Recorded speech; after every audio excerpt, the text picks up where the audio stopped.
Hey everyone, welcome back to Corporate Decoder, the place where we break down earnings reports for you and uncover the stories hidden between the numbers. Today we are diving into SmartRent's latest quarterly report, and let's just say it's got some interesting movements to unpack, especially when it comes to their finances and leadership shuffle.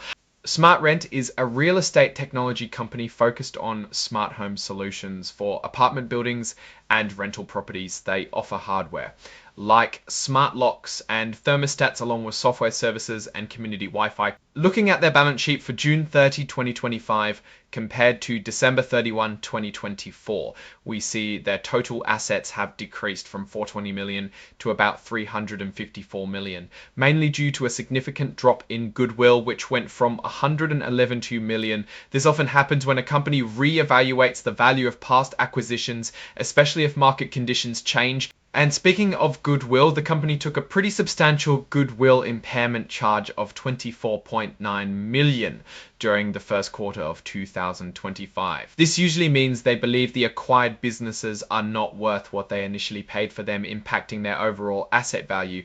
Now let's talk about revenue. Total revenue for the second quarter of 2025 saw a dip of 21% compared to the same period last year, dropping to 38.3 million. From 48.5 million, this was largely driven by a significant decrease in hardware revenue, which fell nearly 40%.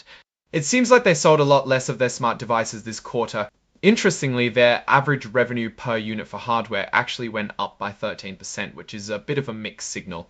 They sold fewer devices but made more money on each one. This suggests a possible shift in sales strategy or product mix. On the operational side, new units deployed, which represents actual new active subscriptions, dropped for 6% in the second quarter compared to last year. The company attributes these declines in hardware sales and new deployments to customers delaying their capital spending, perhaps due to the economy, and also mentions recent leadership changes affecting their sales performance. And that leadership change does seem to be impacting their spending. Sales and marketing expenses jumped by 35% in the second quarter year over year. They are investing more in building a sales team, which is a good sign for future growth, but it's also hitting their bottom line for now. There's also a notable increase in stock-based compensation, which went up by 50% for the 6-month period ending June 30th. This is often linked to new hires or retention efforts for key employees. The company also dealt with some significant legal matters during this period.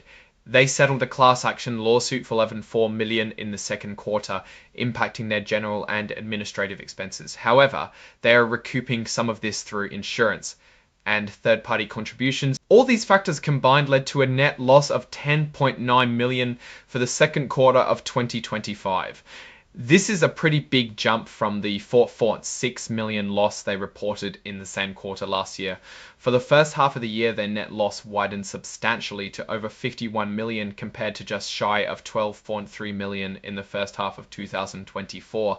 When we look at EBITDA earnings before interest, taxes, depreciation, and amortization, SmartRent posted a negative EBITDA of nearly 10 million for the quarter and a significantly larger negative EBITDA of almost 50 million for the first half of the year. This indicates that even before some of these non-cash expenses, they are operating at a substantial loss. Their adjusted EBITDA paints a slightly different picture. While still negative, it's a much smaller loss of about 7.3 million for the quarter and close to 14 million for the 6 months.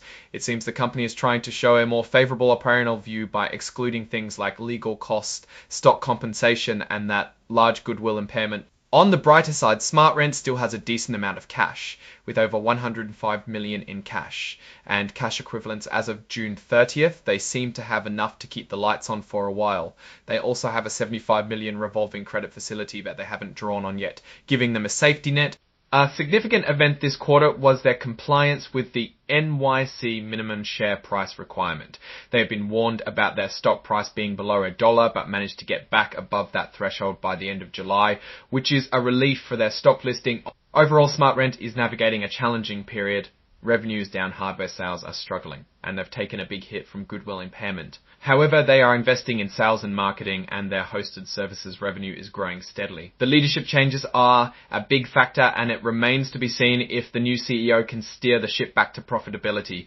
The company's ability to manage its expenses and grow its recurring revenue streams, especially from their software services, will be key to its future success. What's your take on these numbers and what they signal for the company's future? Drop your thoughts in the comments. If this analysis was valuable, hitting that like button really helps. And subscribe for more deep dives. Don't forget to check out the Discord linked in the description below for more community discussion. Thanks for watching. See you next time.